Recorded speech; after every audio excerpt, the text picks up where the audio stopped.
আগে 2010-11 সাল পর্যন্ত যখন আমরা ক্ষমতায় আসিনি, ট্রাইবেল ডিপার্টমেন্টের আলাদা দপ্তর ছিল না এবং তাদের বাজেট ছিল মাত্র 160 কোটি টাকা। আজকে আমাদের আমলে এই বাজেট বাড়িয়ে 1,500 কোটি টাকার বেশি বাড়ানো হয়েছে। হাই বাঙালি, হ্যালো বাঙালি, নমস্কার বাঙালি, কি খবর তোমাদের? সবাই আশা করছি ভালো আছো। এই যে নীরজ চোপড়া কাঁসার থালা নিয়ে এসছে, সেটা নিয়ে আজকে কথা হবে। প্লাস হচ্ছে দিদি আজকে কি করে ঝাড়গ্রামের আদিবাসী সমন্বয়দের যত রকম যা উন্নয়ন করার করে দিয়েছে সেসব নিয়ে আজকে দারুণ একটা আলোচনা হবে। তো চলো বেশি না বকে ভাট, আজকের ভিডিওটা শুরু করা যাক। জন্মেছিলেন এক ছোট্ট গ্রামে, পড়াশোনায় খুব ভালো ছিলেন, জার্মান মিশন স্কুলে। হ্যাঁ, কে কে আছে একটু তাড়াতাড়ি বলে দাও, আমায় আবার দিল্লি যেতে হবে, সেখান থেকে ডাক এসছে। ওখানকার রাজনৈতিক প্রেক্ষাপট, বাতাসে দূষণ এত পরিমাণে বেড়েছে যে ওখানকার লোকেদের দ্বারা সমস্যার সমাধান হচ্ছে না। আমাকেই ডেকেছে, যেতেই হবে। शाबाश बेटा, बहुत बढ़िया। আমাদের ফুটবলার অনেকেই আছেন, সাঁওতালি কবি সাহিত্যিক সকলেই আছেন। যে যাত্রা সে তার জায়গায় পুরো ঠিকঠাক আছে, কিন্তু তুমি কি করতে এখানে এসছো সেটাই হচ্ছে সব থেকে জানার বিষয় আছে, সেটা আমাদেরকে বলো। লেপচা লোকসঙ্গীত শিল্প, কারু শিল্প। ল ল ল ল ল কি ল ল ল ল ল? ছোটবেলায় একটু ক্যাঁকড়াটা কম খেলে ভালো হতো, তাই না? একটু ননভেজ গুলো কম খেয়ে একটু ভেজ খেয়ে জিভটাকে একটু পাতলা করলে আরো সুন্দর হতো দিদি। তাদের কাছে আমরা একটি ছোট্ট উপহার আর 1 লক্ষ টাকা করে প্রদান করতে পেরে আমরা নিজেদের সম্মানিত বোধ করছি। আচ্ছা ঠিক আছে, তাহলে চলি, আমায় তো আবার যেতে হবে। বারবার ফোন আসছে, কতবার ফোন কাটবো বলো? জন্ম করছেন জন্মবার্ষিকী, কেন আমরা করছি পালন? ভগবানই জানে সেই ভগবানের জন্মদিন আমরা কেন পালন করছি।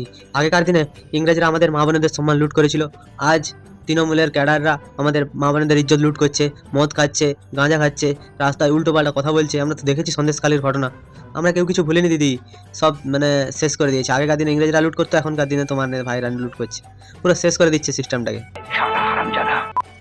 আগামী প্রজন্মের জানা দরকার, এবং এখনও যারা সমাজের আছেন, বিরসা মুন্ডা মাত্র 25 বছর সময় পেয়েছিলেন। এইটুকু সময়ে, মাত্র 25 বছর পর্যন্ত সময়, এইটুকু সময় তিনি আদিবাসীদের জন্য লড়েছিলেন, ইংরেজদের বিরুদ্ধে একটা আন্দোলন তৈরি করেছিলেন। আবার কেউ 15 বছর ক্ষমতায় থেকেও 200-500 টাকা দান করে তারপরে অন্য কিছু একটা এলে যখন আইন কানুন ব্যবস্থার কথা আসে তখন সিপিএম এর দোষ দেয়, বিজেপির দোষ দেয়, তখন আরও কংগ্রেসের দোষ দেয়, সব পার্টির দোষ দিয়ে যায়। নিজে তো কিছু করে না, খালি লোকের উপরে দোষ চাপিয়ে বেড়ায়।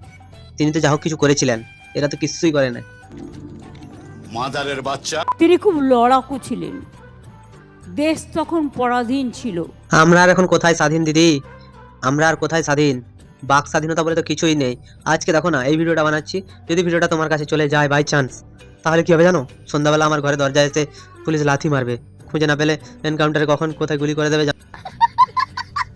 কিন্তু আমরা জঙ্গলটা ছিল আগে রক্তাক্ত, ক্ষুধার্ত, শোষণাক্ত, সেই জায়গা থেকে আজকে জঙ্গলে আমরা শান্তি ফিরিয়ে দিয়েছি। এখনকার দিনে জঙ্গলে এত উন্নয়ন হয়েছে যেখানে কেউ চিকিৎসার অভাবে মরে না। সাপেরা সাপুড়েদের কাছে পুরো সুরক্ষিত, তাদেরকে নিয়ে কোনো স্মাগলিং হচ্ছে না।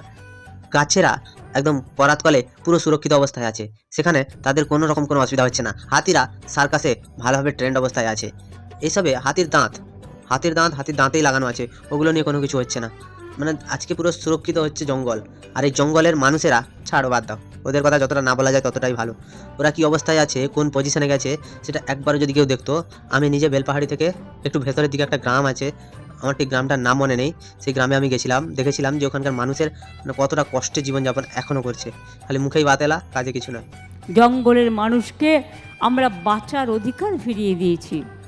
দেশের যে কোনো ন্যাশনাল টুর্নামেন্টে এদেরই কিন্তু ডাক পড়ে, আগামী দিনে এরা অলিম্পিক জয় করবে।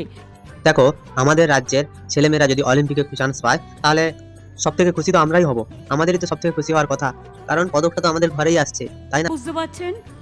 হ্যাঁ, এইবারে আমরা বুঝতে পারলাম, এতক্ষণ আমাদের বোঝাটা পুরো ভুলভাল ছিল, সেটা আমরা এখন বুঝতে পেরেছি। Salute to them.